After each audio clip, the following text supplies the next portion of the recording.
We go help you blow them up. Don't worry. Now una go blow, eh? So, guys, there's another part to that clip before we go to Sudan. I don't want I don't want to gap them too much, okay? This is the conclusion. Listen to him. He's speaking faster now. Kind of clearer. By saying it the way we are saying it here, there's no money. They'll tell you, oh, every day here government support to small businesses. It's not true.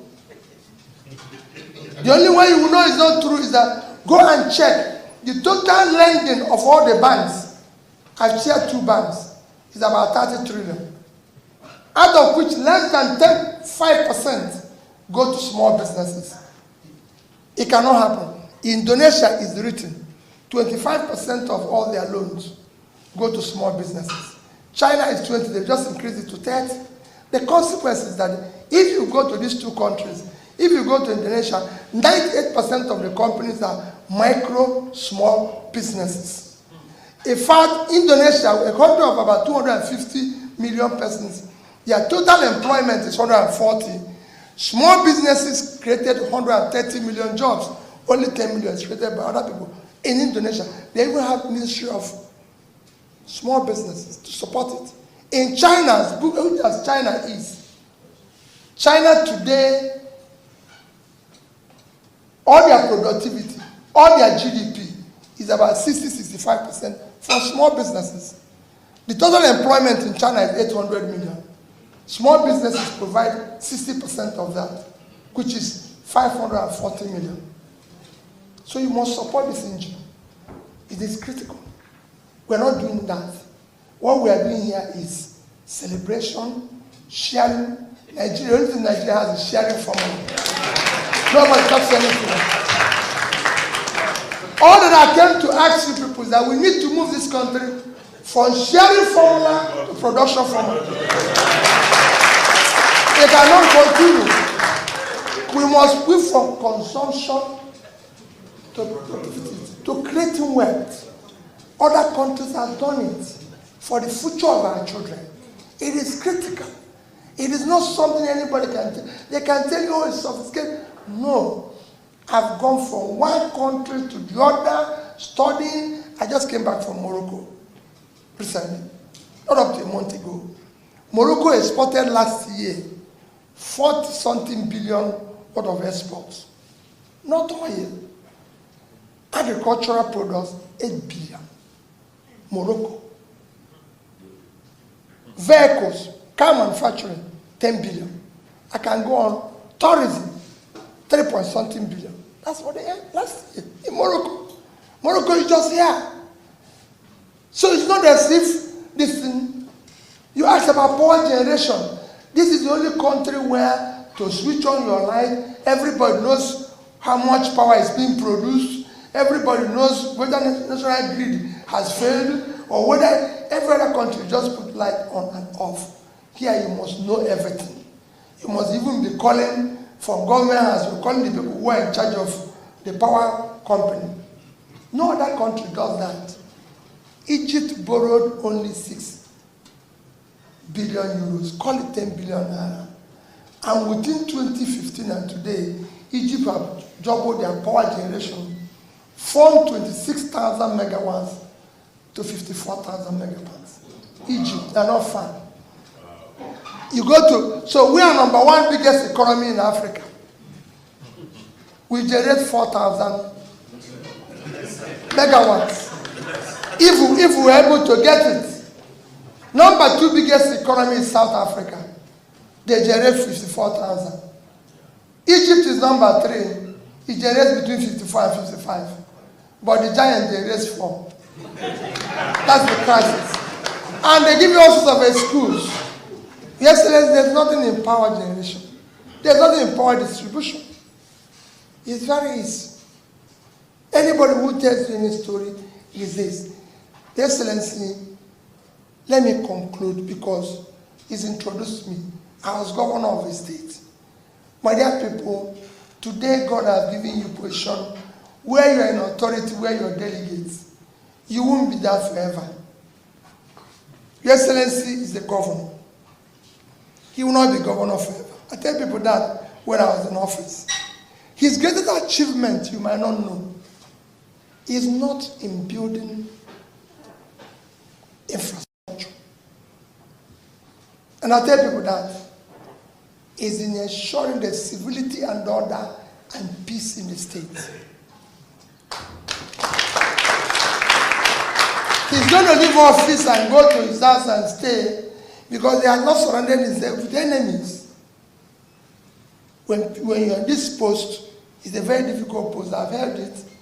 Because everybody you meet will tell you are doing well. Hardly will anybody tell you you're doing. They will tell you the truth when you leave.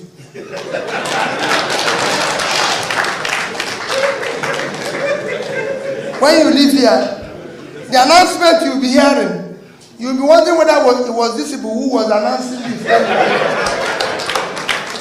So what I tell people is that it is important that you know you're not going to be here forever. And make peace.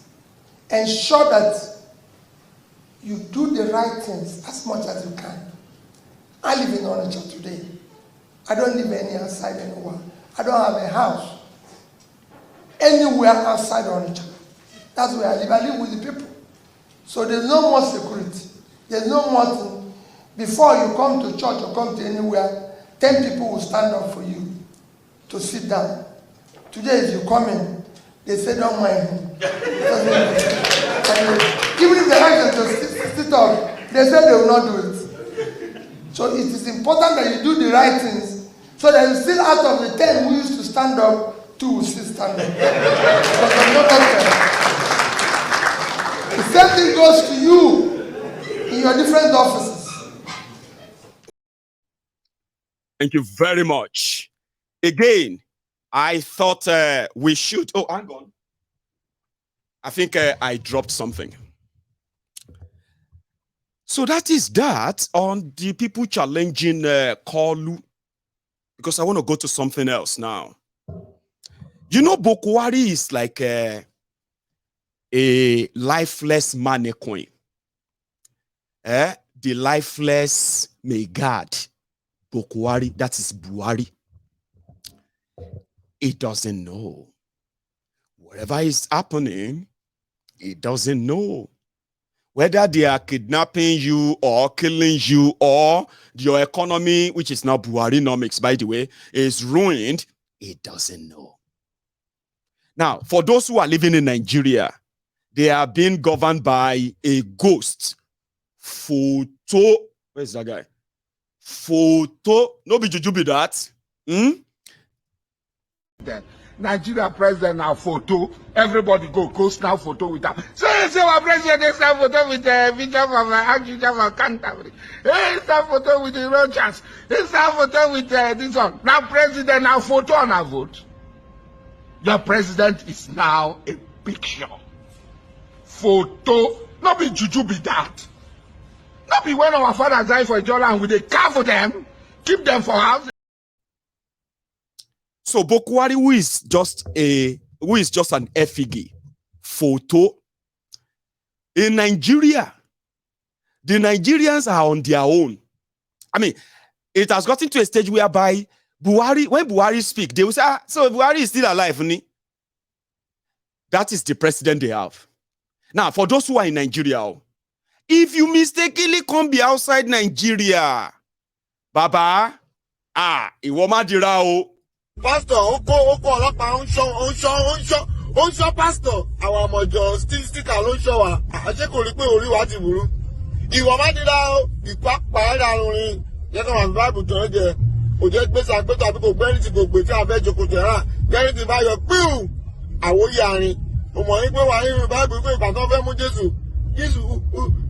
Jésù kọjá ní àárín òun ògèrí Jésù. Kí ni Jésù lò? Àfẹ́ rí ló lò. Ìwọ má dira ayé bàjẹ́. In Nigeria, they are on their own. Bokwari would then kind of, this is Nigeria under Bokwari.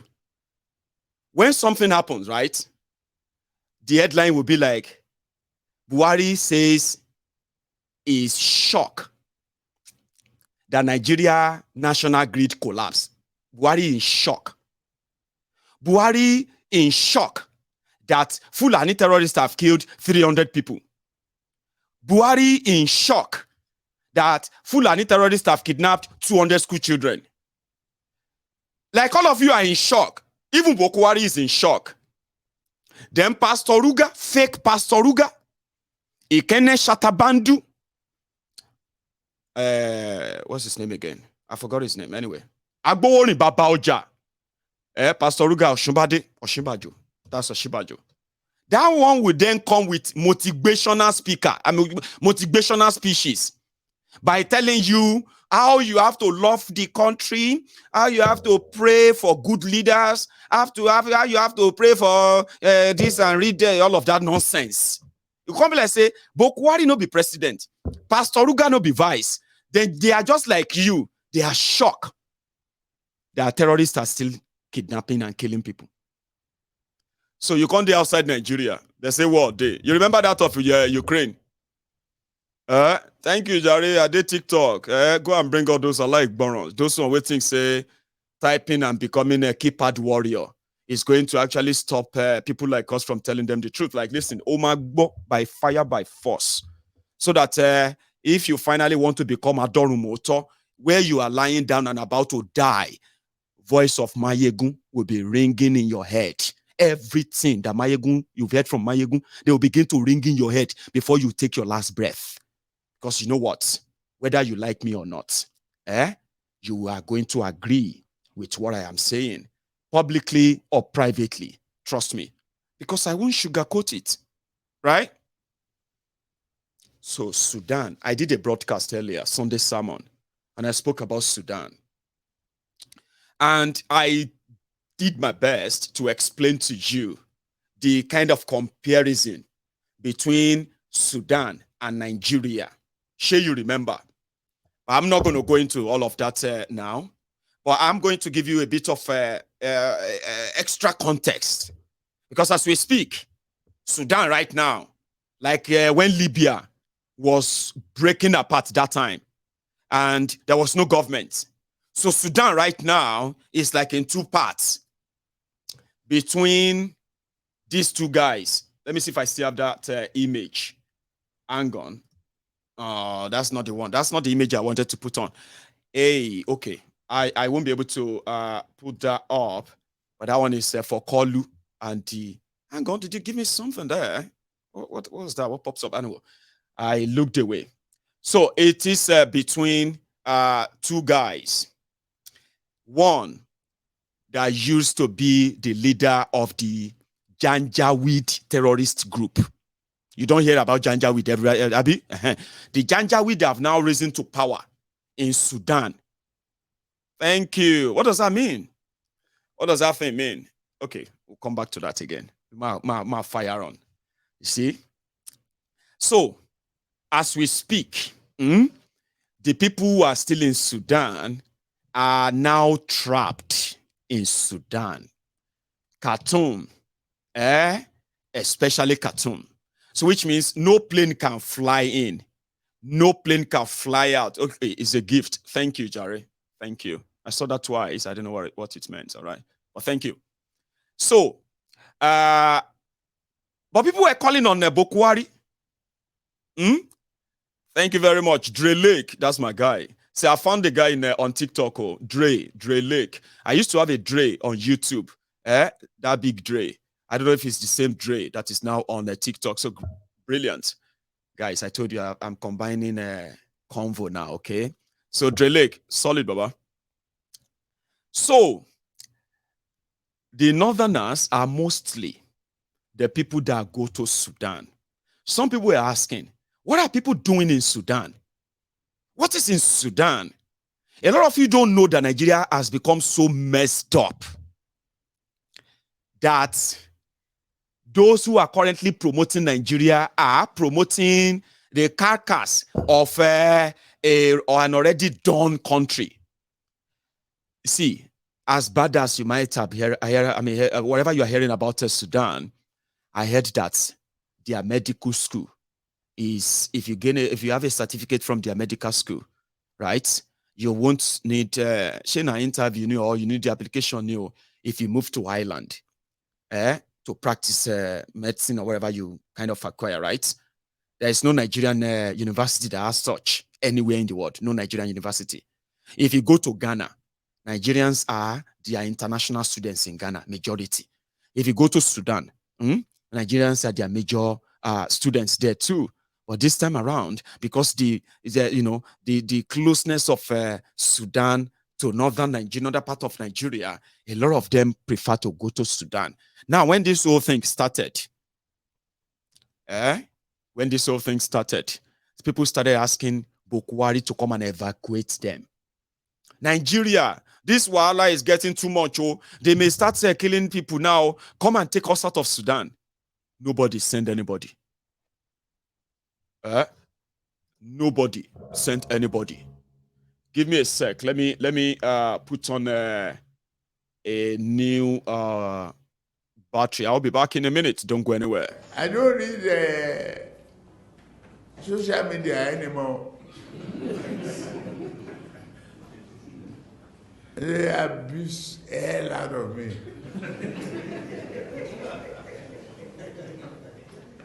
If I read it, I get high blood pressure. I get angry. I don't read it. So, if I want to hear anything, my children or any of my workers will tell me, this one say this one. If I'm tired, I say, please, forget it. So, anyway, thank you very much for that. I had to. This is an airport in, this is an international airport in Khartoum, in Sudan. For those of you who didn't hear the full story that I shared earlier, an insight, I think I am going to do a little bit, just tiny one, so that I can bring this audience also into what is going on in Sudan, the large audience. So let me explain to you.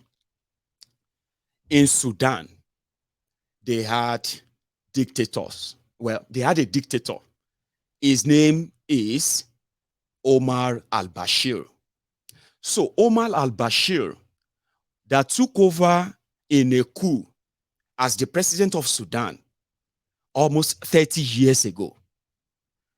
When he was consolidating his power as the president and dictator of Sudan, remember, military brought him in. He survived few or several military coups. But as big as a whole country, then they had South Sudan and the Northern Sudan. Like you have Southern Nigeria and Northern Nigeria.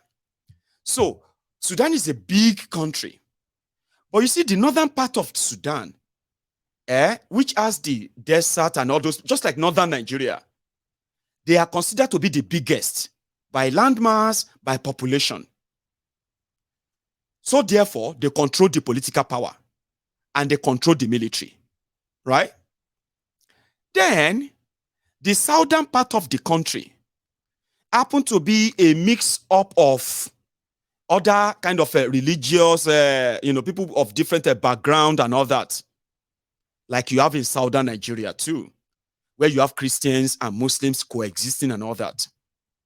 But as a whole country, the people in power, the Northerners then, they continue to stage terror, attack, violence, crisis, just like you have in Southern Nigeria, where you had crude oil.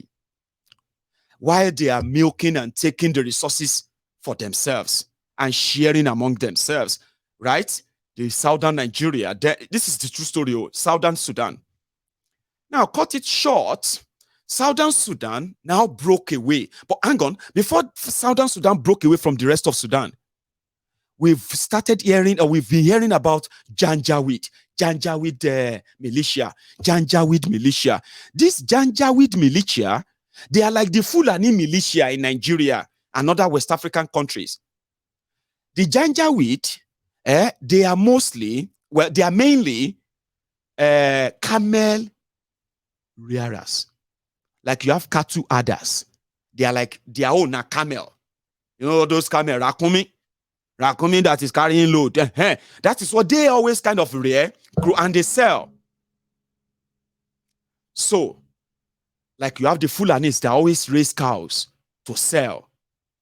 So, with that small portion, they, like the Fulanis, they amassed weapons and they started the act of terrorism. But what people didn't know then was that they were carrying this terrorism, they are carrying out this terrorism both in Sudan and outside Sudan, an act of terrorism that made them become one of the most dangerous terrorist group in the world, Janjaweed.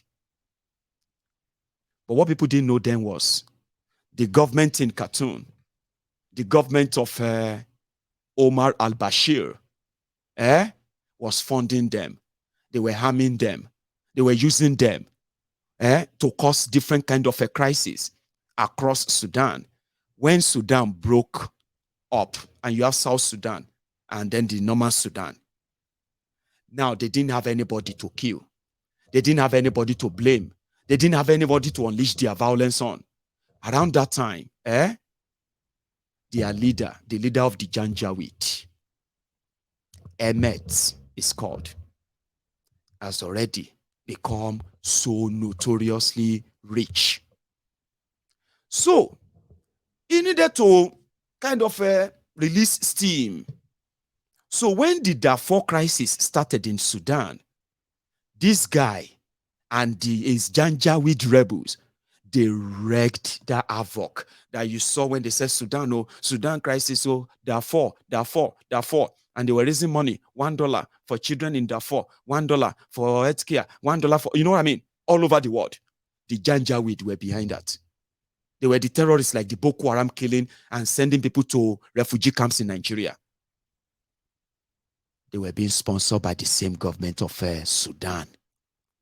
Now, when Sudan broke up and the Darfur crisis came to an end, he, the leader of the Janjaweed, with the help of the president, okay, they now changed the terrorists who have killed and maimed across Sudan and other parts of Africa.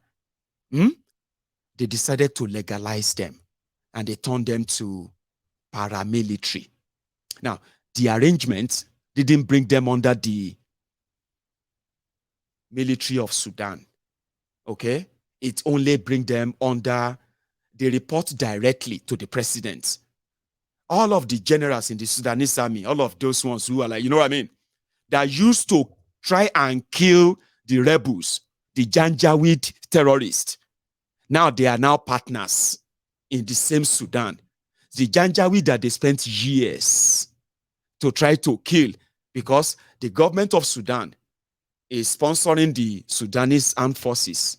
The government of Sudan is sponsoring the Janjaweed. So the Janjaweed that are killing the people, sponsored by the government. The army that want to chase away the terrorists, sponsored by the government. So whenever they wanted, they could pull the plug. That is what Omar al-Bashir did. He didn't trust the military anymore. He believed that they could take over the government from him. You know what he did? He legalized the Janjaweed by turning them to paramilitary that only report directly to him. Do you get that? So they don't report to any general, they don't report to anybody, they report directly to the president. So that then gave their leader the most powerful influence in Sudan. And that was a big win for the terrorists, the Janjaweed. You know what? Something else that Omar al-Bashir did? He turned them to the presidential guard. He told the military, the presidential guard of the country, to withdraw. The Janjaweed became the protector of the president of Sudan. That's not all he did for him. He also allowed the guy, the leader of the Janjaweed, to keep all of the gold mines that they forcefully took over during the whole crisis, the war. He took them over and he owned them. Today, the guy is one of the richest black men alive, the rebel leader of the Janjaweed. They gave them a new uniform. They gave them new, they gave them everything new to make them look legal. You know, the Janjaweed will have to wrap the bed sheet on their head, look dirty, look haggard, carrying guns. Omar el-Bashir decided to clean them up, legalize them for his own protection. And he allowed the warlord to keep all of his territory. So Sudan now became like a country that is governed by two lords, one leading the army, the normal army of the country, and another one leading the army of Janjaweed, that is now called the Responder Support Force, Rapid Support Force. So that's how they legalized terrorism in Sudan.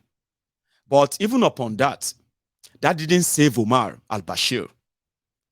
Rather, when the uprising of 2019 started and the people wanted al-Bashir to go, it was his friend, the leader of the Janjaweed, that has now become the most powerful person in the country, right? That finally called the military, the head of the Sudanese force, that let's take advantage of this. The country don't want this man anymore. So let's just take over and share power. And that's what happened in 2019. With the promise that they are going to go back and give the power to transit to democracy. 2019. And that is 4 years ago. So what then changed? What happened? I explained in my broadcast earlier today. See, the territory controlled by this helmet guy, the Sudanese armed forces, they cannot trespass. If Sudanese armed forces, Sudan armed forces, so they cannot trespass where this guy control, because he has his own army. And his own army are so independent that they have direct relationship with Russia. And the one that is heading the armed forces, the head of the transitional government, that one is having a deal with America. So complicated. So that's how Sudan became the ground for America-Russia proxy war.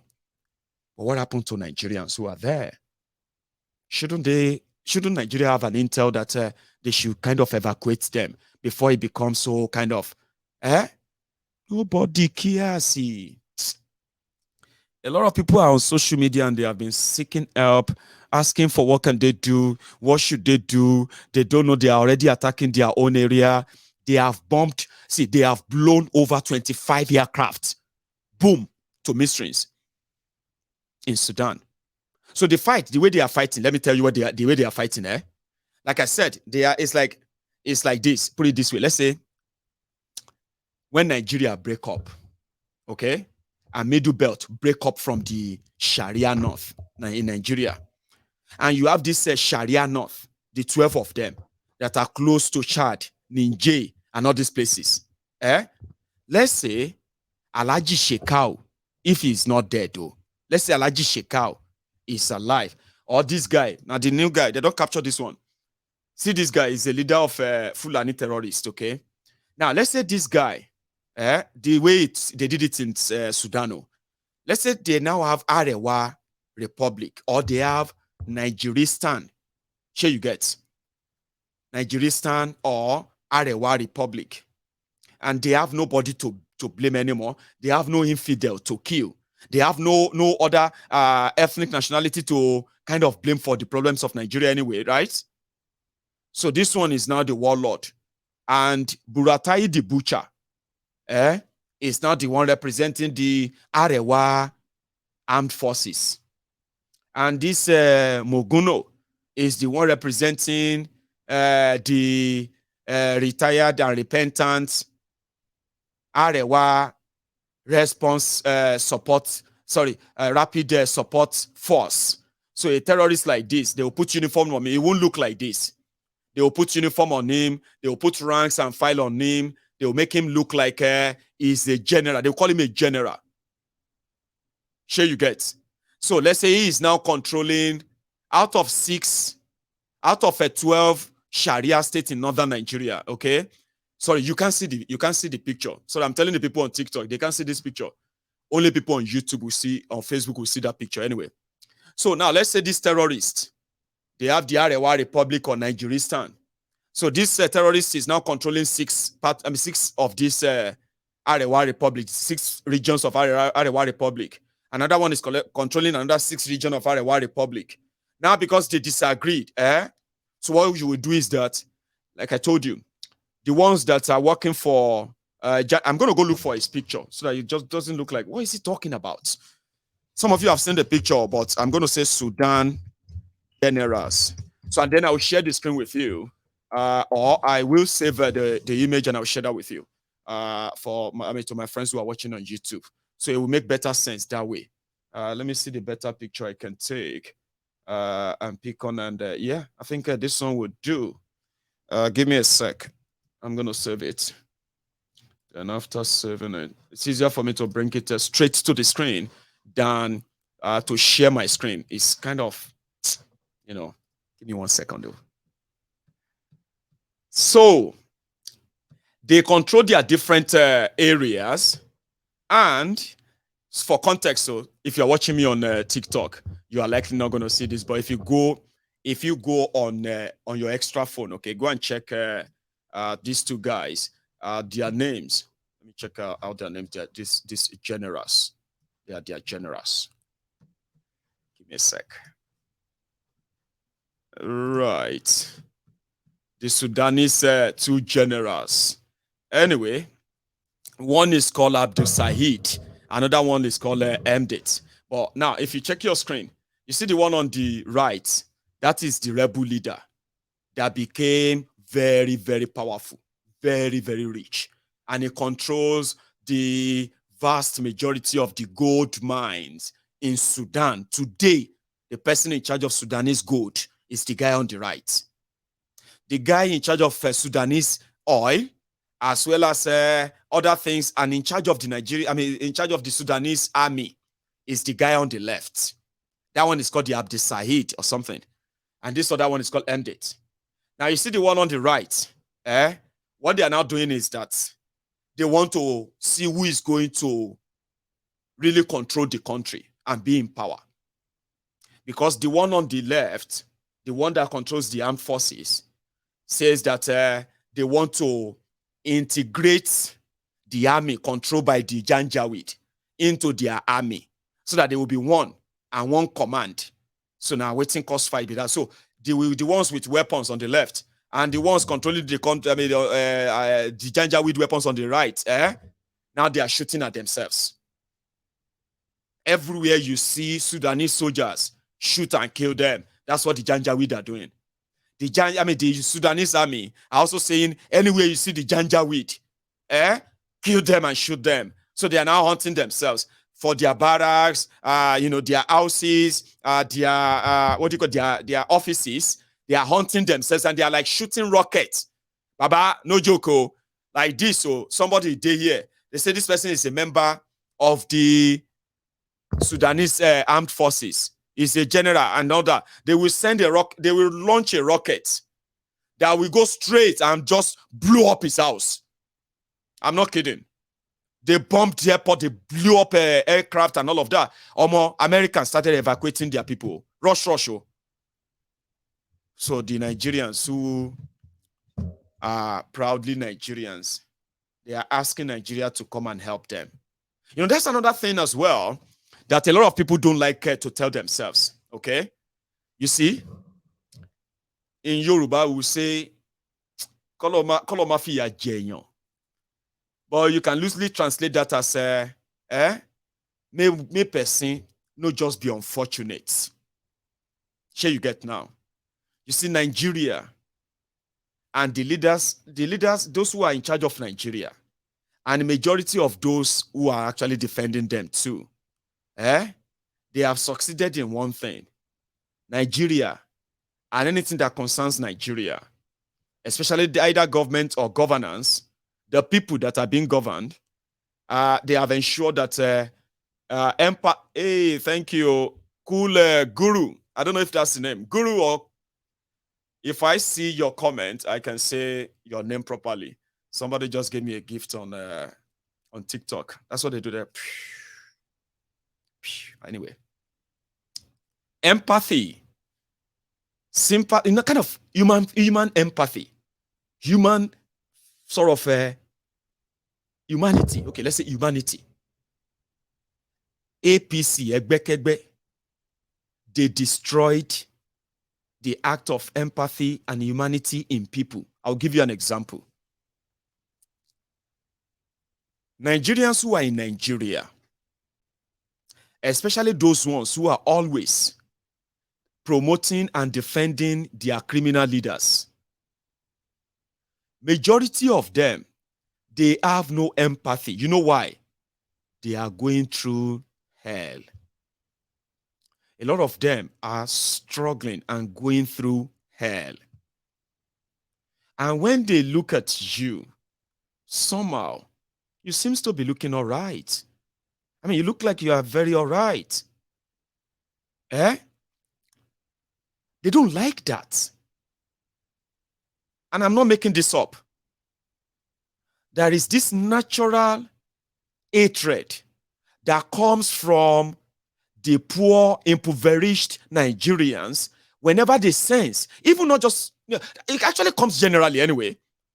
There's this kind of, sort of resentment that Nigerians will have towards one another because they think or you look like you have it a little bit better than them.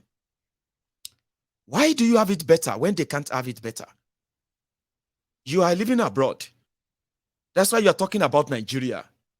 It's because you have it's because you have peace of mind now. It's because you are comfortable now. If all of us were there here, where they suffer, where we say I never eat, I never chop good food since morning.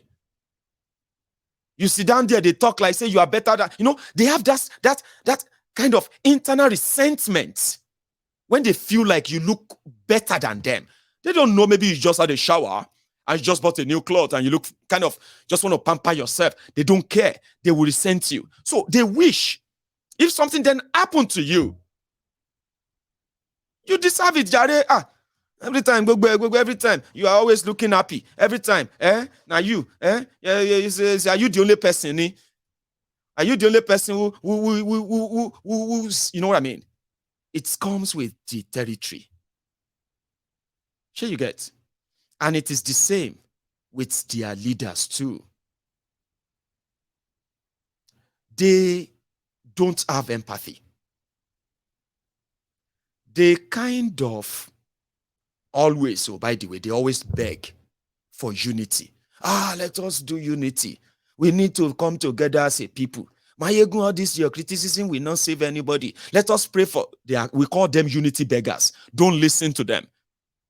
Emotional blackmailers, asking you, what have you done to make Nigeria better? They are emotional blackmailers. When you are talking about the people that are sworn to be responsible for them, why am I saying all of this to you is this?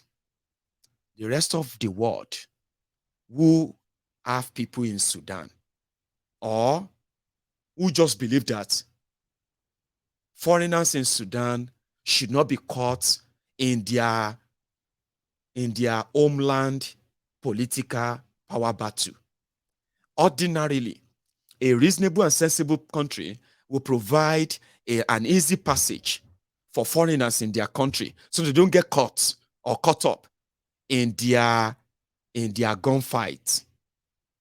Also, a responsible government. For now, this thing has been going on for the past 1 month. For the past 6 months, it only escalated this last month. And Nigerian government who don't give a damn about anybody. Today, they are now setting up committee after people said when it is too late already. But do you know that the Nigerians who are in Nigeria, their first reaction, now we send them go to Sudan. You remember Ukraine? When Ukraine happened, they said, Now all these stupid people will go travel out of Nigeria, and when they go abroad, they will start talking about Nigeria like say Nigeria is a problem. Nigeria is a problem. They will be destroying Nigeria name. Now they are in Ukraine. They are asking Nigeria to come and bring them back home. Now their brothers and sisters we are talking about, oh, they don't give a damn. They are like their leaders. Eh? You see this one in Sudan. Eh? For now, we don't know if some Nigerians have been killed, whether they are from the north or they are from the south. And regularly in Nigeria, they don't care. To them, waiting that they do for Sudan. Oh, Benny, you think say you fit japa and leave all of us here so that you can go abroad and be looking fine, Abi? Oh, Benny, if they kill you for Sudan, and your problem be that. That is what I'm talking about. But these are also the hypocrites that are ready to change their profile pictures on social media. To support UK, to support America terrorists, to support France, to support this, to support China, to support COVID, to support this or that. Bunch of hypocrites. Do you now see why some of us don't take them serious? Do you see that? Because sometimes, according to them, I'm a Yoruba man. Listen to this, oh. As a Yoruba man, if I check the news and they say the number of Nigerians who are in Sudan, they are mainly from northern Nigeria.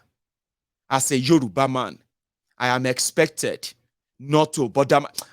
Some of you are even like, well, Mayegun, leave them alone, Jare. That's their problem. They are northerners. Who they go Sudan? And that's actually the reason why some of you are always wondering, where does Mayegun belong? Today, you go talk about IPOB. Tomorrow, we will talk about Yoruba Nation. And next tomorrow, we will talk about the Shiites. And after that, he's going to talk about this one. And after that, he's going to talk about that one. He will talk about the Northerner. He will talk about the Southerner.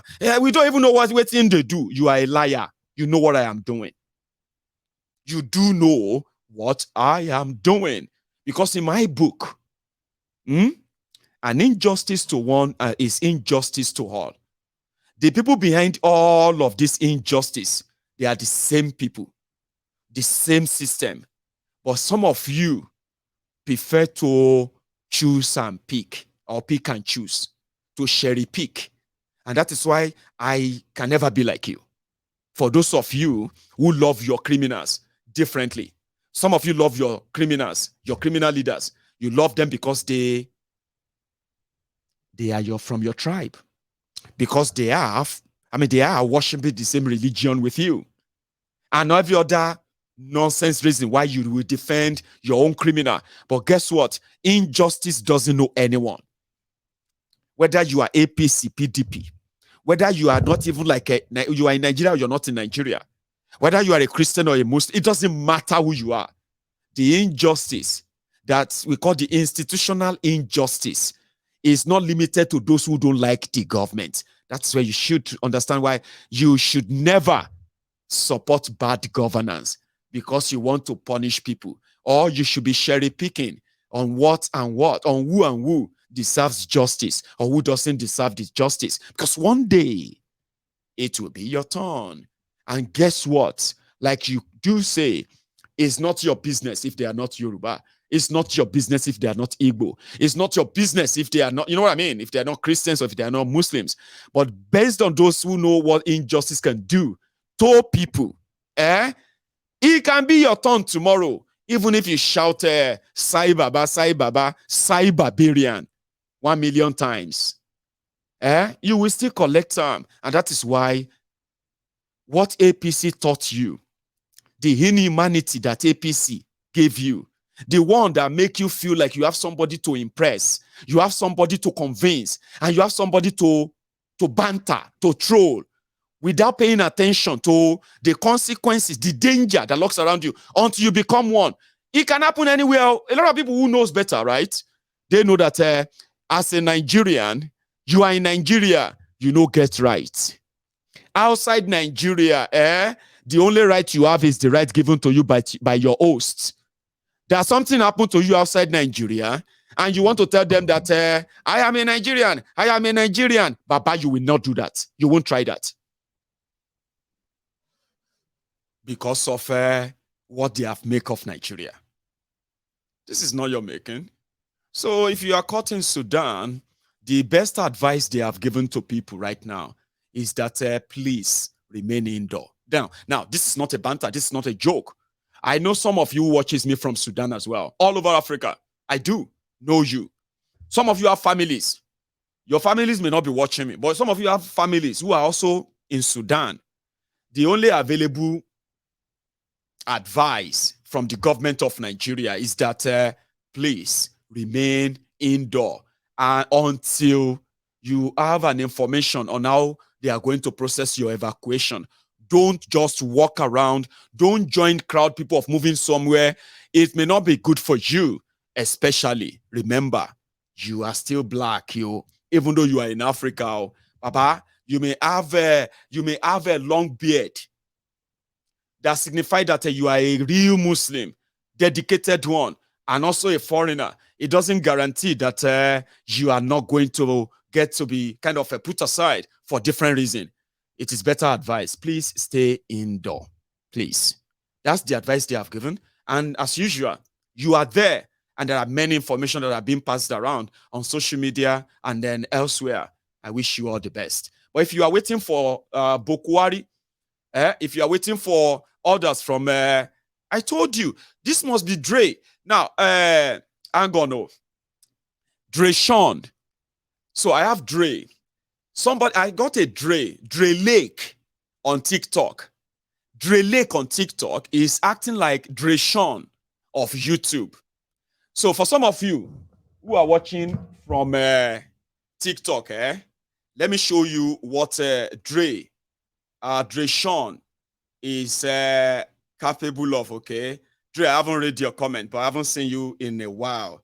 So Dre, I'm going to show these guys what you usually do that made me think the Dre Lake was you. Okay, I don't know. So that's Dre Sean. Brother, I have missed you. It's been a while. Anyway, let's take it further. So, thank you very much, by the way, Dre. My ego, I'm still here. For the past 15 months, I have become a silent watcher. For the past 11 years, I'm so honored to see you go from that radical Ijebu boy to the daddy Gio of Temple of Truth. Our ancestors are with you. Ise Ashewa. Thank you, Baba. I appreciate you. I just miss you. Somebody just reminded me of you, and I'm like, Dre Sean. And indeed, you are a legend. So thank you for that. So if you are in Sudan, please don't join them in jumping on any bus they say they are going to the border. Please don't. And may the universe protect you. Now let's go to the other one, because the context generally is this. This is the work of someone who, and I'm going to bring up the person's name, is right at the bottom of this. So the illustration is by AFP, by Joseph Ngari, a journalist, okay? So this is what Sudan actually is right now, the situation, okay?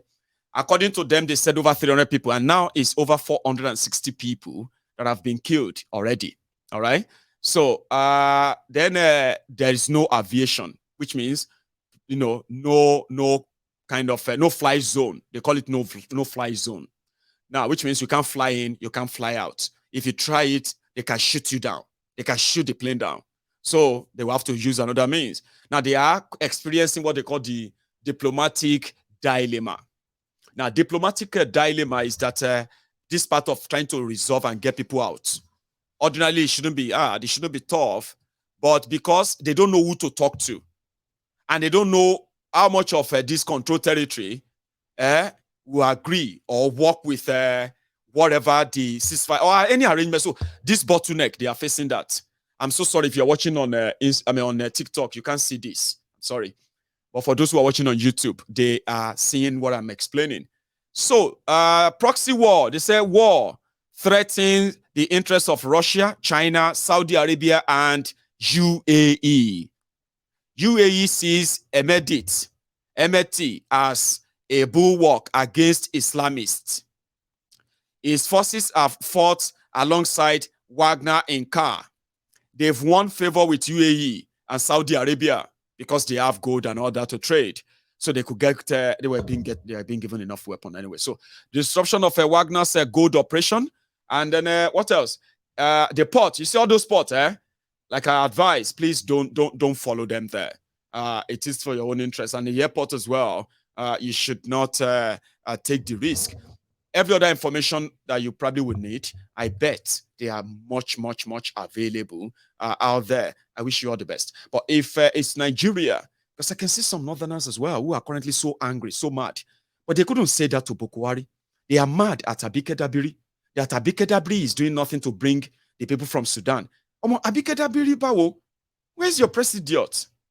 They can't mention his name. Anyway, I am going to meanwhile, just in addition, this is just on the side, the Kolu people, they still insist that if you are not comfortable with what happened, go to court, they said, right?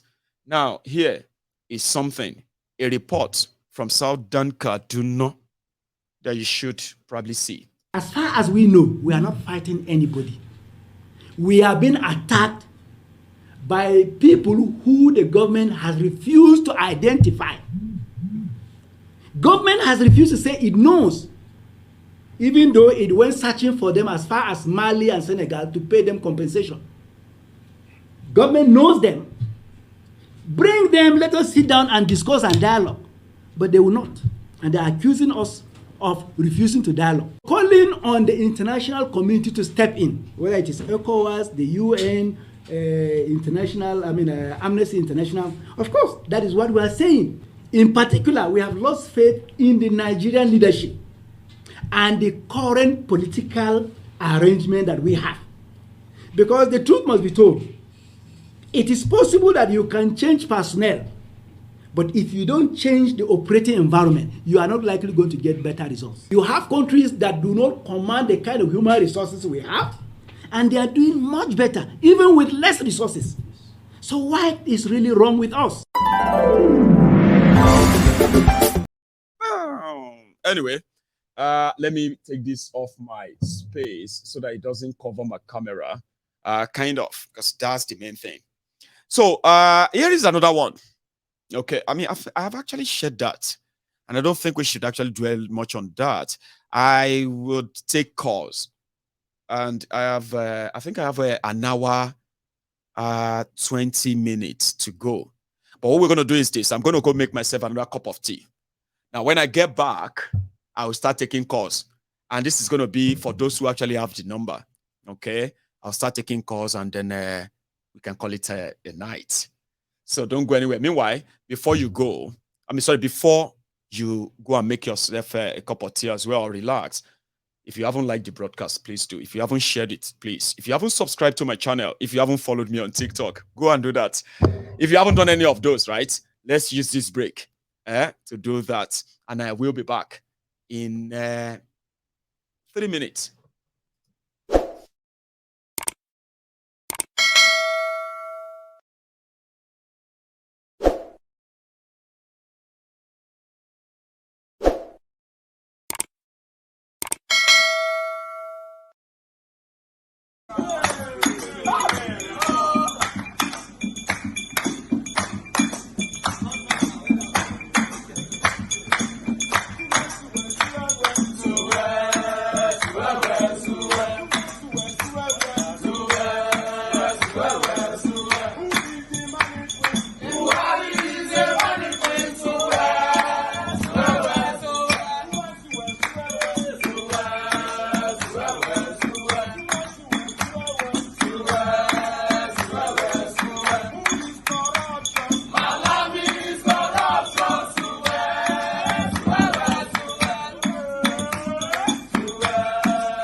years old man.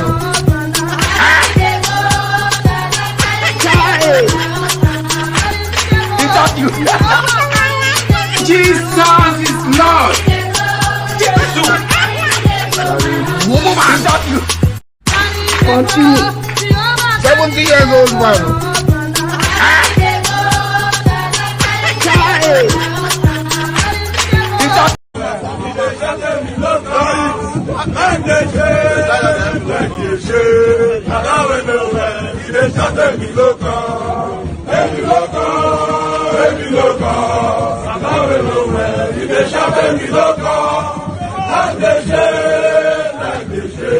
Baba we know where, if they shot them, you know,